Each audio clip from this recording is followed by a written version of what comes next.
নমস্কার বন্ধুরা, আশা করি আপনারা সকলেই ভালো আছেন। আজকে আমি আপনাদের করে দেখাবো সরষে চিংড়ি ভাপা। ভিডিওটা পুরো দেখবেন, যদি ভালো লাগে অবশ্যই লাইক, শেয়ার আর সাবস্ক্রাইব করবেন। ধন্যবাদ। আজ আমি চিংড়ি মাছের ভাপা করব। এই জন্য কিছু চিংড়ি মাছ নিয়েছি, আর এদিকে নিয়েছি নারকেল কোড়া, লাল আর হলুদ সর্ষে, কিছু কাঁচা লঙ্কা যা সর্ষের সাথে বেটে নেব, আর নুন আর হলুদটা দিয়ে আমি চিংড়ি মাছটা মাখিয়ে নেব।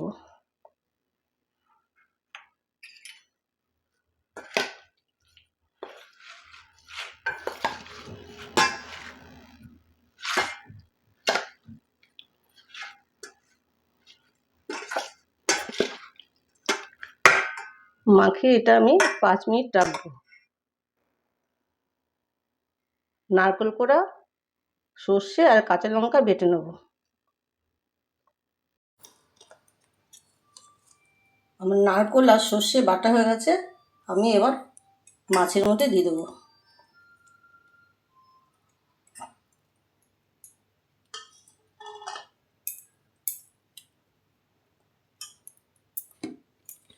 এর মধ্যে আরও একটু হলুদ দেবো,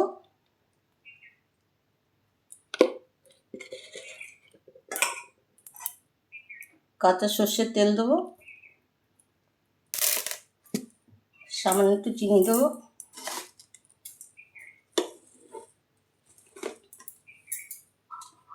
অল্প একটু নুন দেবো। এবার পুরোটা একসাথে মেখে নেব।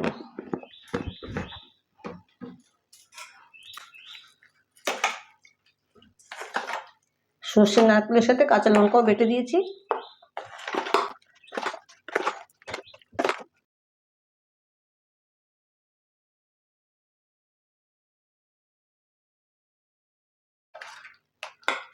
এবার আমি এটা একটা টিফিন বাটিতে দিয়ে দেবো।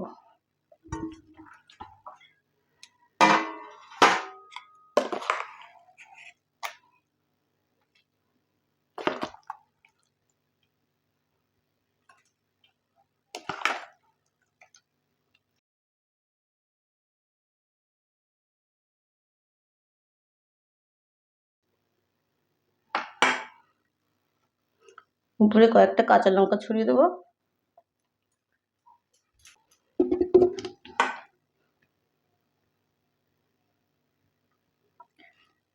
আর একটু সর্ষের তেল দিয়ে দিলাম।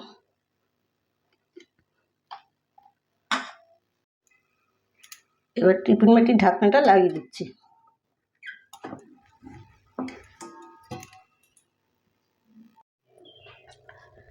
কড়াইয়ের মধ্যে জল বসিয়েছি, গরম হয়ে গেছে। ওর মধ্যে দুটো লেবুর টুকরো দিয়ে দিচ্ছি যাতে কড়াইটা কালো না হয়। এবার এর মধ্যে আমি টিফিন বাটিটা বসিয়ে দেবো।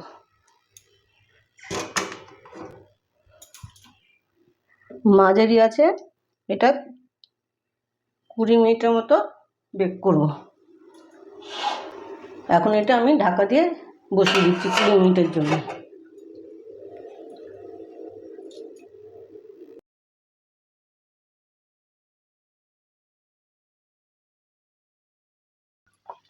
লো টু মিডিয়ামে 15 মিনিট বেক করেছি।